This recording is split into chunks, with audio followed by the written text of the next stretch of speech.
అన్న పేరు చెప్తే సమస్యలే సుచ్చు పోసుకుంటాయి. అన్న మాట్లాడితే ఆఫీసర్లు గజగజా వణికిపోతారు. అన్న అడుగుడు స్టార్ట్ చేస్తే ముంగటున్నోళ్లకు చెమటలు పట్టాలే. అన్న దీక్ష పడితే సర్కార్లే దిగి రావాల్సిందే. అసొంటి అన్న మాట వినవడక పోరగాన్లు అన్నం తినుడే బంద్ చేసిండ్రు. సన్న బియ్యమై తిప్పించిండు గాని అన్న మళ్ళొక పార మాట మాట్లాడితే దినాం బగర బువ్వ దొరికే. అన్న ఒక్కసారి మాట్లాడన్నా, ఒక్కసారే మాట్లాడన్నా. అసెంబ్లీలా పచ్చ జెండాలు ఉడవికి రోడ్ల మీద పట్టుకొని తిరుగుతున్నారు కదా చంద్రాలు తమ్ముళ్ళు. ఇక సైకిల్ గుర్తు పార్టీ తరపున అసెంబ్లీలో కూర్చునే హక్కున్న బీసీ లీడర్ కృష్ణన్న కూడా అటు మొకాన చూస్తలేడు. అగో వాళ్ళంటే అసెంబ్లీలో గాయ చేసి బయట పడరు. మరి నీకేమైందే, నువ్వెందుకు పోతలేవని అడిగితే ఎర్రబెల్లి తమ్ముళ్ళు ఓవద్దని చెప్పిండ్రట.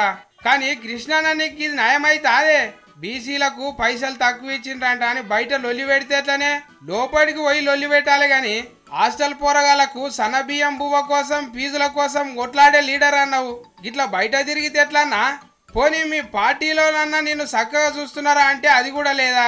పార్టీ గెలిస్తే సీఎం కుర్చీలో కూర్చోబెడతామని బోడమల్లన్న కథ యాదికి తెప్పించినట్టు ఆఖరికి అసెంబ్లీలో పార్టీకి లీడర్ను కూడా చేయకపోయి అసొంటప్పుడు అలా మాట నువ్విని బీద పోరగాలను గాలికి ఇడిచిపెడితే ఎట్లనే కృష్ణ అని అడుగుతున్నారు బీసీలంతా.